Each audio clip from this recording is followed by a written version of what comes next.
आप ये सवाल मेरे से कर सकते हैं कि आप तो मिशन के सिपाही हैं, आप तो कट्टर अम्बेडकरवादी हैं, आप तो तथागत बुद्ध को मानते हैं, आप कांग्रेस में क्यों गए? ये सवाल तो आप पूछ सकते हो ना, क्यों गए कांग्रेस में? तो इसका जवाब मैं देना चाहता हूं, पर पूरे समाज को देना चाहता हूं। मैं क्यों गया, मैं आपको बताना चाहता हूं। अम्बेडकर भवन की इस संचालक समिति का आभार व्यक्त करता हूं, आप सभी का आभार व्यक्त करता हूं, आपने जिस गर्मजोशी के साथ स्वागत किया।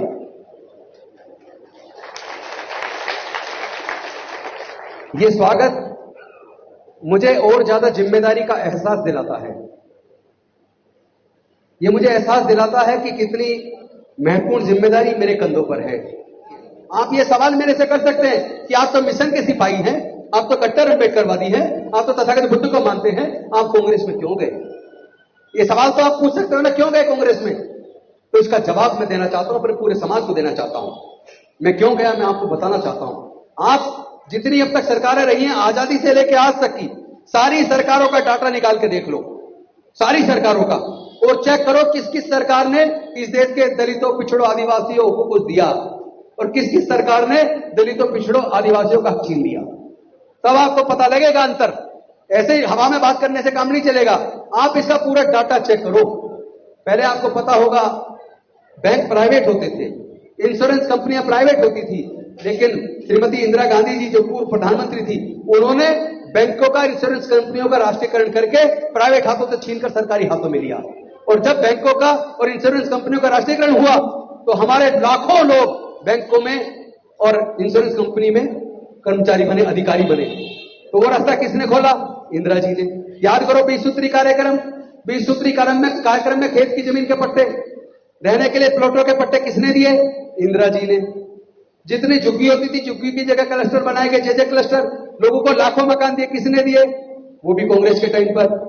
देश में 100 से ज्यादा पीएसयू बनाए, जिनके अंदर करोड़ों लोगों को रोजगार मिला। वो पीएसयू किसने बनाए? कांग्रेस के टाइम पर। और जब यूपीए की सरकार बनी तो जो फूड सिक्योरिटी बिल आया, जिसमें सबको मुफ्त राशन की व्यवस्था की गई, कोई भूखा न रहे, ये कौन लेकर आया? कांग्रेस की सरकार। राइट टू इंफॉर्मेशन एक्ट, सूचना का अधिकार, ये कौन लेकर आया? ये कांग्रेस लेकर आई। मनरेगा में 100 दिन का न्यूनतम, कम से कम 100 दिन का रोजगार हर किसी व्यक्ति को, राइट टू एम्प्लॉयमेंट, ये किसने दिया? ये कांग्रेस ने दिया। राइट टू एजुकेशन जो एक्ट बना वो लागू हुआ, जिसमें 8वीं तक मुफ्त शिक्षा, वो किसने लागू की? वो कांग्रेस ने लागू की। अब आती है, ये तो सब दिया कांग्रेस ने, छीना किसने?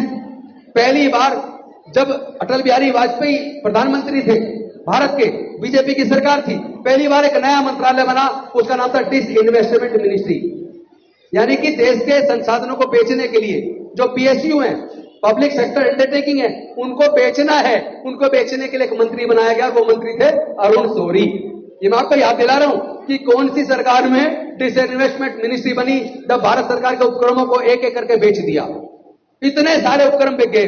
इंडियन रेलवे आधे से ज्यादा बिक गया, एयरपोर्ट बेच दिए, बंदरगाह बेच दिए, एयर इंडिया बेच दिया, आधे से ज्यादा बैंक बेच दिए, आधे से ज्यादा इंश्योरेंस कंपनियां बेच दी, बाल्को बेच दिया, नाल्को बेच दिया, आईटीडीसी के होटल बेच दिए, पौने पौने दाम पे सरकारी संस्थानों को बेच के प्राइवेट हाथों में दे दिया और आपके बच्चों का आगे बढ़ने का रास्ता बंद कर दिया।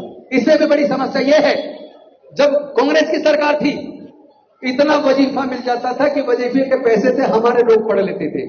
वजीफे के पैसे से पढ़ के हमारे लोग जज बने, कलेक्टर बने, साइंटिस्ट बने, प्रोफेसर बने, इंजीनियर बने, डॉक्टर बने, वकील बने। जितनी फीस लगती थी उससे कई गुना ज्यादा स्कॉलरशिप मिल जाता था, फीस भी जमा हो जाती थी, 2-1 जोड़ी कपड़े भी बन जाते थे और आगे की पूरे साल की पढ़ाई का खर्च निकल जाता था। लेकिन आज की सरकारों ने, जो केंद्र में सरकार है, उसने स्कॉलरशिप लगभग खत्म कर दिया। अब तो आपके बच्चों की स्कॉलरशिप मिलती नहीं है। और एक और चीज है, स्कॉलरशिप का जो पोर्टल है जिस पर आप स्कॉलरशिप अप्लाई करते हैं, कई बार वो पोर्टल काम नहीं करता और आप शिकायत करते रहते, कोई शिकायत नहीं सुनता। और उसमें पोर्टल ठीक से काम करेगा, टाइम दिया हुआ है मान लो 2 महीने का, तो कभी पोर्टल काम नहीं कर रहा, कभी सर्वर डाउन है, कभी कुछ डाउन है, पता लगा उसकी डेट निकल गई। आधे से ज्यादा बच्चे अप्लाई नहीं कर पाए और ऊपर से स्कॉलरशिप खत्म। एक और पीछे सरकारों ने, आपको पता होगा, स्पेशल कंपोनेंट प्लान फंड बनाया, ट्राइबल सब प्लान फंड बनाया। इसमें प्लान हेड में जितनी संख्या एससी एसटी की है, बजट में उतना प्रावधान किया गया पैसे का उन समाज के विकास की योजना बनाने के लिए। लेकिन इस जो प्रेजेंट में सरकार है उसने ट्राइबल सब प्लान और special component plan schedule caste का, उन दोनों को लगभग खत्म कर दिया। जब शिक्षा फ्री, जब देश गरीब था तो शिक्षा फ्री थी, जब देश अमीर हो गया तो शिक्षा इतनी महंगी हो गई। आप अपने बच्चों को देख लो, जिनके बच्चे इंजीनियरिंग कर रहे हैं, एनएलयू से लॉ कर रहे हैं, जरा रिकॉर्ड चेक करें ना कितने फीस जमा किया आपने, पता लगेगा 25 लाख। यही द्वारका में एनएलयू में अगर आपका किसी का बच्चा लॉ कर रहा हो, कम से कम 25 लाख चाहिए। 25 लाख एक लॉ की डिग्री करने के लिए। इंजीनियरिंग में कम से कम 4 साल की डिग्री करने के लिए 20 लाख रुपया चाहिए। मैं पूछना चाहता हूं आप सबसे, एससी, एसटी, ओबीसी, माइनॉरिटी में क्या 99%, 98 से 99% लोग ऐसे नहीं है जिनके पास इतना पैसा नहीं है कि अपने बच्चों की इंजीनियरिंग की डिग्री कराने के लिए, मेडिकल की डिग्री कराने के लिए, लॉ की डिग्री कराने के लिए या एमबीए कराने के लिए जो 20, 25, 30 लाख रुपया चाहिए, बल्कि मेडिकल में कई जगह करोड़ रुपया चाहिए।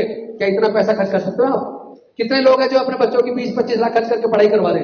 बताओ जरा, आप में से कितने लोग? आप ही बता दो, आप में से कितने लोग हैं जो 25 लाख की फीस अगर देनी पड़ जाए बच्चे की पढ़ाने के लिए दे सकते हो? बता दो हाथ उठा के कितने लोग हैं।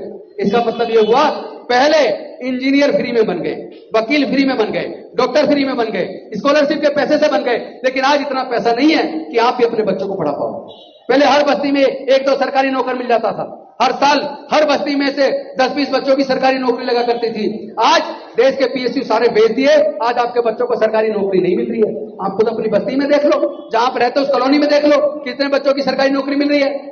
यानी आपकी सरकारी नौकरी के रास्ते भी बंद कर दिए और आपके बच्चों के पढ़ने के रास्ते भी बंद कर दिए। जब आपके बच्चे ना पढ़ेंगे और ना नौकरियां होंगी तो उनका भविष्य क्या होगा? आप क्या करोगे? हमें तो अपनी अर्थव्यवस्था अपने आप तैयार करनी पड़ेगी। हमें धीरे धीरे व्यापार में भी आना पड़ेगा, एंटरप्रेन्योर भी बनना पड़ेगा, लेकिन उसमें भी एक बाधा है, उसको करने के लिए भी पैसा चाहिए। हमारे लोगों को कोई लोन देता नहीं। हम वो दस्ता भाई पूरे नहीं कर सकते कि हमें लोन मिल जाए। और उससे भी बड़ी दिक्कत यह है, जैसे Delhi scheduled caste, scheduled tribe, OBC, minority, handicap development finance corporation है, इसी तरह का हर स्टेट के अंदर एससी डेवलपमेंट फाइनेंस कॉर्पोरेशन है। वो कॉर्पोरेशन सस्ते ब्याज पे पैसे देता था, जिससे हमारे लोग अपना खुद का रोजगार कर लेते थे। आज वो सारे के सारे कॉर्पोरेशन लगभग बंद हो गए।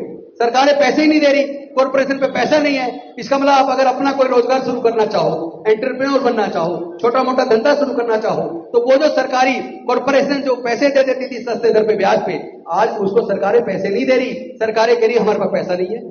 पूरे दुनिया में घूमते फिर रहे हैं हमारे प्रधानमंत्री जी, पूरे दुनिया में, और इतना पैसा विज्ञापन पे, अखबार में कितने ऐड आते, टीवी पे कितने ऐड आते, ऐड देने का पैसा है, लेकिन बच्चों की पढ़ाई का पैसा देने के लिए पैसा नहीं है।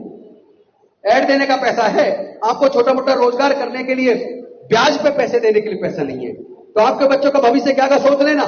मैं यही बताना आया हूं कि क्यों मैं कांग्रेस में गया, क्योंकि जो ये मिडिल क्लास बना, जिस मिडिल क्लास ने चंदे दे दे के रविदास भवन बना लिए, अंबेडकर भवन बना लिए, बौद्ध विहार बना लिए, अगर ये मिडिल क्लास ना बना होता, अगर हमारे बच्चों के पढ़ाई के रास्ते ना खुले होते, उनको स्कॉलरशिप ना मिला होता, अगर रिजर्वेशन से नौकरी ना मिली होती, तो ना हमारा मध्यम वर्ग बनता, ना हमारे बच्चे पढ़ पाते, ना हमें अच्छे बुरे का अंतर आता, ना बोलने की ताकत आती। तो ये बोलने की ताकत जो आई, ये पढ़ने से और नौकरी से आई। आज आपकी नौकरी के रास्ते खत्म है, आपकी पढ़ाई के रास्ते खत्म है।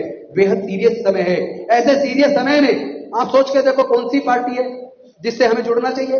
कौन सी पार्टी है भाई? राष्ट्रीय पार्टी बड़ी दो ही है, या तो बीजेपी या कांग्रेस। बीजेपी वो है जो आपकी पढ़ाई छीन रही है, बीजेपी वो है जो आपकी नौकरी छीन रही है, बीजेपी वो है जो धर्म के नाम को अंधा कर रही है, बीजेपी वो है जो हिंदू मुसलमान करती रहती है, बीजेपी वो है जो जाति धर्म के नाम पे लड़वाती रहती है, बीजेपी वो है जो अभी कावड़ में देखना फूल बरसाएंगे हेलीकॉप्टर से फूल, और यहां दलित को मार रहे हैं। अभी यहां हिसार के अंदर एक दलित बच्चा, वाल्मीकि समाज का बच्चा, उसको मतलब इतना उन लोगों को प्रताड़ित किया, वो बचने के लिए छत से कूद के उसकी जान चली गई। मैं पूछना चाहता हूं, पुलिस को यह अधिकार किसने दे दिया कि वो कानून को अपने हाथ में ले ले? अभी मुझे बताया मेरे साथी ने, मनोज जी ने, पिछले कुछ ही समय के अंदर 5 दलित बच्चों की हत्याएं हुई है। किसी को पुलिस मार रही है, किसी को कस्टडी में मार रही है, किसी को दबंग मार रहे हैं। क्या हम लोग इंसान नहीं है? अभी मैं एक वीडियो देख रहा था, एक लोधी समाज का, मध्य प्रदेश का एक व्यक्ति को वहां का सरपंच ने मल खिलाया, लैट्रिन खिला दी। तो क्या है ये? भारत है, हमारे देश की, भारत की आप बेइज्जती करवा रहे हो। अगर विदेश के लोग ये न्यूज देखते होंगे कि भारत के लोग अपने देश के लोगों को मल खिलाते हैं, उनके मुंह पे पेशाब करते हैं, उनको पेशाब खिलाते हैं, उनकी बहन बेटी की इज्जत लूट के उनको फांसी पे लटका देते हैं, विरोध करने पे उनकी पूरी बस्ती जला देते हैं, तो ये क्या छवि जा रही है हमारे देश की? ऐसे में आपको देखना पड़ेगा, एक तरफ नफरत फैलाने वाले लोग हैं, एक तरफ वो पार्टी जो नफरत फैलाती है, एक तरफ वो पार्टी जो धर्म के नाम पे उन्माद करते दंगे करवाती है, एक तरफ वो पार्टी जो आपके बच्चों से पढ़ाई छीनती है, जो आपके स्कॉलरशिप बंद करती है, जो आपकी नौकरियां छीनती है, और दूसरी तरफ वो पार्टी है जिसने आपको खेती की जमीन के पट्टे दिए, रहने के लिए प्लॉट के पट्टे दिए, जिसने सरकारी नौकरियों में आपको आगे बढ़ने के लिए रास्ते बनाए, पीएससी खोले, बैंकों का, इंश्योरेंस कंपनियों का राष्ट्रीयकरण किया। तो जिसने आपको आगे बढ़ने का रास्ते दिया, एक तरफ वो पार्टी और उसका नेता आदरणीय राहुल गांधी जी, जो ये कह रहे कि सामाजिक न्याय के लिए जो कुर्बानी देनी पड़ेगी मैं दूंगा, लेकिन सामाजिक न्याय तो मैं करवा के छोड़ूंगा। तो वो नेता जो सामाजिक न्याय की बात कर रहा है, जो ये कह रहा है जिसकी जितनी संख्या उसका उतना हक, जो ये कह रहा है आप व्यापार में भी होने चाहिए, आप सुप्रीम कोर्ट, हाई कोर्ट के अंदर जुडिशरी में भी आपको आना चाहिए, आपकी अपनी पत्रकारिता में भी आपको आना चाहिए, आपको वो हर क्षेत्र में हिस्सेदारी मिलनी चाहिए, और ये हिस्सेदारी की लड़ाई मैं लड़ूंगा। और वो लड़ रहे हैं। संसद के अंदर भी वो कह रहे जाति जनगणना कराकर हम डाटा कलेक्ट करेंगे, किस घर में कितने ग्रेजुएट है, कितने पोस्ट ग्रेजुएट है, किस पे खेती की जमीन है, किस पे कोई जमीन नहीं है, कौन व्यापारी है, कौन नौकरी में है, कोई बेरोजगार है, पूरा डाटा इकट्ठा करके फिर योजना बनाएंगे इन सारे समाज के विकास की। तो एक आदमी है जिसका विजन है पूरे समाज को साथ लेके चलना, सबको लेके आगे बढ़ना, और एक वो है जो आपका सारे अधिकार छीन रहा है। तो कौन सी पार्टी से जुड़ना चाहिए? दो ही राष्ट्रीय पार्टी बड़ी है, बीजेपी या कांग्रेस। मुझे लगा कि हमारे समाज के लिए, एससी एसटी ओबीसी माइनॉरिटी के लिए अगर इस देश में कोई पार्टी है जो उनके बच्चों के भविष्य को सुरक्षित कर सकती है तो वो कांग्रेस पार्टी है, और उसका नेता आदरणीय राहुल गांधी, जो हमारे सामाजिक न्याय की लड़ाई को लेके संसद के अंदर भी लड़ रहा है, रोड के ऊपर भी लड़ रहा है। तो मैं आपसे पूछना चाहता हूं, क्या उनको हमें साथ देना चाहिए कि नहीं देना चाहिए? ईमानदारी से बताओ, हमें उनका साथ देना चाहिए कि नहीं देना चाहिए? देना चाहिए ना। तो फिर मेरा निर्णय गलत कैसे हो सकता है?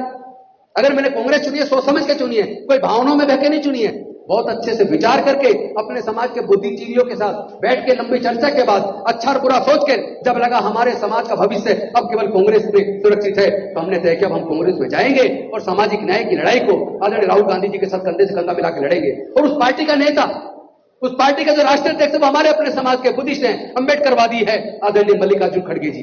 तो क्या हमें खड़गे जी का साथ नहीं देना चाहिए? देना चाहिए कि नहीं देना चाहिए? कोई पार्टी हमारे समाज के आदमी को राष्ट्रीय अध्यक्ष बनाती है और हमारे लिए सामाजिक न्याय की बात करती है, तो हमें उस पार्टी से जुड़ना चाहिए कि नहीं जुड़ना चाहिए? तो हमने तय किया कि अब पूरे देश के अंदर सामाजिक न्याय की लड़ाई को बेहद मजबूती से लड़ा जाएगा। कहीं भी जुर्म जाति होगी, मैं अपनी टीम के साथ अपने लोगों से मिलूंगा, उनके जुर्म जाति के खिलाफ, उनके शोषण के खिलाफ हम इस लड़ाई को लड़ेंगे। हम लड़ेंगे भी और जीतेंगे भी। सिर्फ आपकी ताकत चाहिए, इसी तरह आप साथ बनाए रखिए, एकजुट रहिए। हम लोग मिलकर जो हमारा छीना है वो भी वापस चाहिए। और देश के संसाधनों में, प्राकृतिक संसाधनों में, यूनिवर्सिटीज के अंदर, हर जगह, व्यापार में भी, पत्रकारिता में भी, हर क्षेत्र में हमें हिस्सेदारी, भागीदारी चाहिए और वो हम लेके रहेंगे। आप लोगों ने मेरा स्वागत किया, मुझे बुलाया, मैं आपका आभार व्यक्त करता हूं। और इस अम्बेडकर भवन की संस्था जिसने इस आयोजन को एक सुंदर आयोजन किया, मैं उसका भी आभार व्यक्त करता हूं, अपनी माताओं बहनों का भी आभार व्यक्त करता हूं। आप सब लोग आए, लेकिन एक निवेदन करता हूं, जो मैंने बोला है घर जाके पर चिंतन जरूर करना, एक बार ठंडे दिमाग से सोच के जरूर देखना, क्योंकि सवाल राजेंद्र गौतम जी की नेतागिरी का नहीं है, सवाल हमारे एमपी एमएलए बनने का नहीं है, सवाल राहुल गांधी को केवल प्रधानमंत्री बनाने का भी नहीं है, सवाल है आपके बच्चों के भविष्य का। आपके बच्चों का भविष्य ठीक कौन करेगा? इसलिए हमें मिलकर इस लड़ाई को लड़ना है। हम लड़ेंगे, हम जीतेंगे। जय जय जय जय जय भीम, जय जय जय जय जय भीम, जय जय जय जय जय भीम। बहुत बहुत धन्यवाद। नमो बुद्धाय। जय भीम, जय भारत, जय संविधान, जोहार।